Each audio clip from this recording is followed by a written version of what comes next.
First, I'd like to do jump in. Just introduce everybody to what a press kit actually looks like and the type of detail that it has. Okay. Can you maximize that window, Scott, so we can see it all on your screen? There we go. Probably go to 125% then. Okay. So let's talk about the press kits. Yeah. What is a press kit? Well, it is prepared prior to launch. Okay, and it gives detail to the media, basically on basically what is going to happen up to and including liftoff and things like that. So it has information on all the people that are involved, the size, the weight, and everything of the craft itself, and they give the detail here. They give approximates of the weight of the vehicle and a bit of science stuff and things like that. And basically sun degree angles when they're going to land on the moon and all of those kind of things. But then they get into some serious detail, which actually shouldn't be in these press kits. Things that can't be until after launch. Here are the launch windows right here that are being shown, and so the date and time that they're actually going to land on the moon is unknown at this time. These are released to the media about a month before.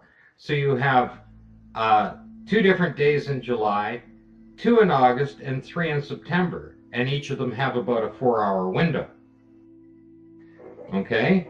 Whichever one is selected, or whichever one works out whatever the weather's going to be like, because whatever could delay the launch, it could be, their fancy computer could have failed or something like that, and they'd have to reset everything, or it was a storm and they couldn't launch. But here are the dates and times. So that absolutely there's no way that they're going to be able to tell you exactly when they are going to be in orbit. They can't tell you when they're going to do a trans-lunar injection. They can't tell you when they're going to go into orbit, and they can't tell you the exact time they're going to land. And yet, as you come down through here is the actual schedule and the timeline. The get is the timeline of the number of hours and seconds from the actual time of launch. Now, you could estimate that to a particular degree. Sure. But right next to it is the actual date and time. And you can see that translunar injection actually occurred on the 26th at 12:30 p.m. Okay? This is before they launched. And like I said, you had 5 different days to launch. This is where the detail is far in excess, and it continues on right down through every step of the way throughout that. And it shows all of these things, and the dates and times and everything else are included in the press kit. So just to keep it quick and short in here, in the press kits, there's an example of it that I pulled up for it there. Here is the splashdown. I clipped this out. The splashdown is at 295 hours and 12. 95 hours and 12 minutes. Yeah. On the 7th at 4:46. Yeah. And there it is right there. And the actual landing time was on the 7th. They actually landed, this is rounded up to the minute, but that's actually within 7 seconds. So the entire mission lasts, what, 12 days or so? 12, 10, 11, 12, 13 days? Is that what these missions lasted typically? Yeah, pretty much in there. Somewhere in there. 10 to 12 days, yes. 10 to 12 days. And these are released a month before, saying here's right. the plan. Here's when Neil's gonna urinate. here's when Buzz is. I think one of them was one of the astronauts was talking about how much fruit they had eaten. Yes, but they have no idea what date they're going to take off at, and yet in the press kit, they return to Earth and splash down within 7 seconds. Yeah, I was making light of this whole thing, but yeah, that was the point. They've splashed down on, and here they are touching down. This one that I clipped out is the touchdown on the lunar surface. Okay, and it's within the minute. Same date and time, and the difference in the time here is one is UTC time and the other one is Eastern Standard Time. So there's a far time difference on it, and you can see that. With so many variables that came into play here, and obviously, I mean, the launch windows, like you said, they had 2 in July, 2 in August, and 2 or 3 in September. But you could even say that they landed on the 30th of July because they have no idea when they released the press kit what day they were going to take off. So they said a month in advance, they said that they would be splashing down on a certain day and a certain time. Yep. And obviously when you're in the press kit. On August the 7th, they're going to splash down. Okay? At 4:46.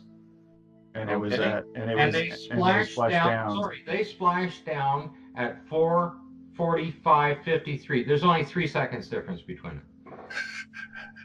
3 seconds.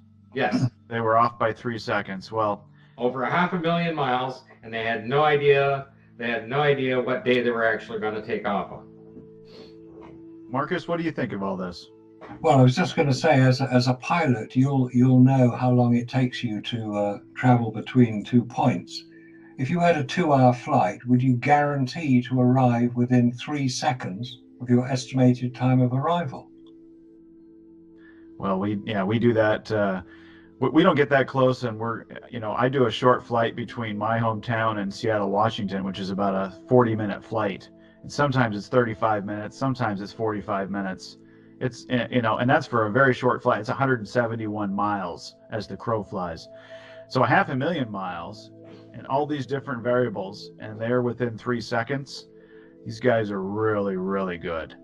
And of course, and considering the fact that the actual time that they took off is not within any of the launch windows described.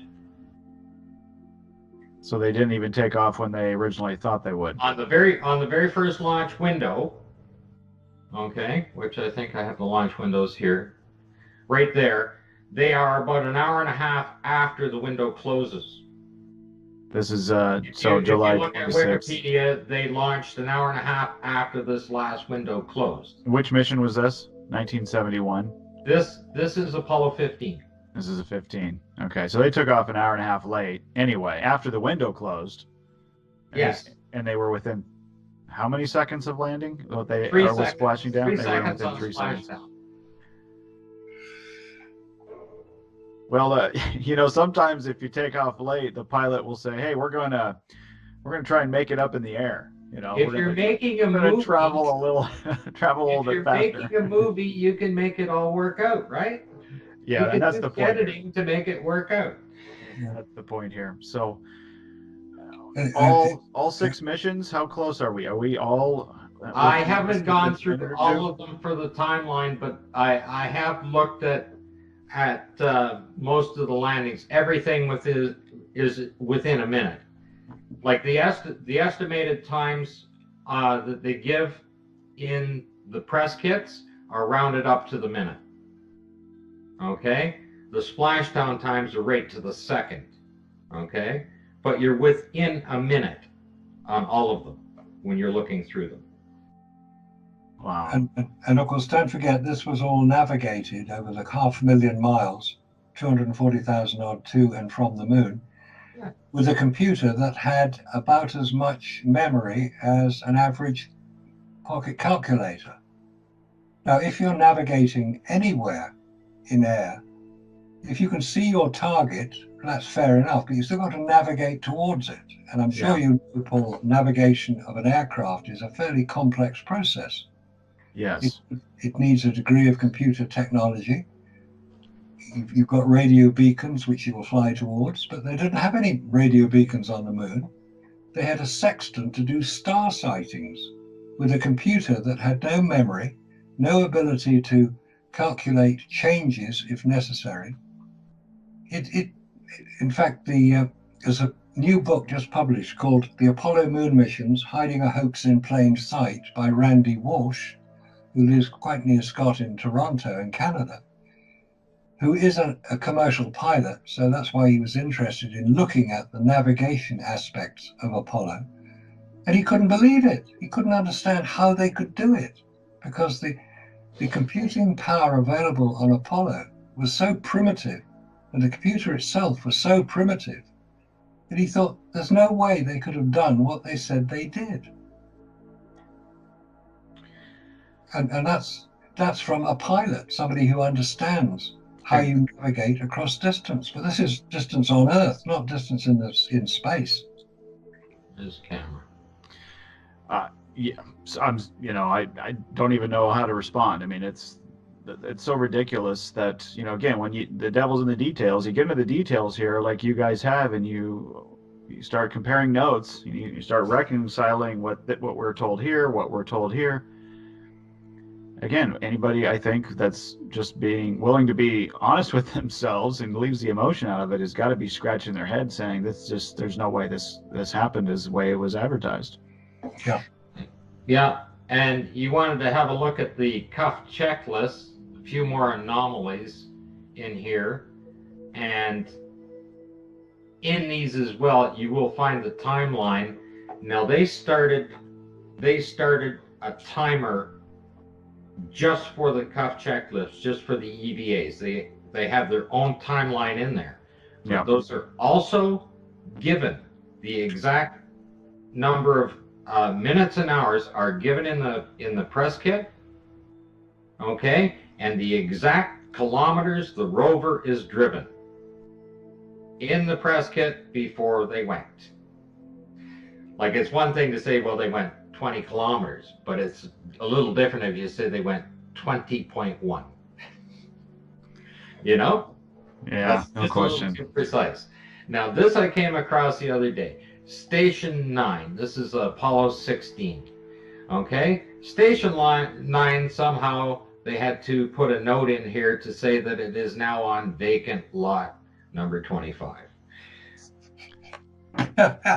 Wait, what now? Okay. Break this down. What does that mean? Well, it's right there on the screen in front of your face. It says Station 9 is at vacant lot 25. Just in case you didn't know where it was located, guys, lunch is on lot number 10. They're serving beer on lot number 8. But when you go back to work, we're going to Station 9, and you got to go to lot 25 to film it. That's what this tells me that it is. I want to know where on the moon there was non-vacant lots. Well, maybe, that guy that's selling lots online on the moon, maybe he knows where this one's located.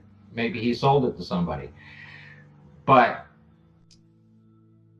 these kind of layouts, again, this is Station 10 on here, and it's giving directions on how to make a trench 20 degrees off of the sun, and none of this makes any sense on what you would be doing on the lunar surface whatsoever.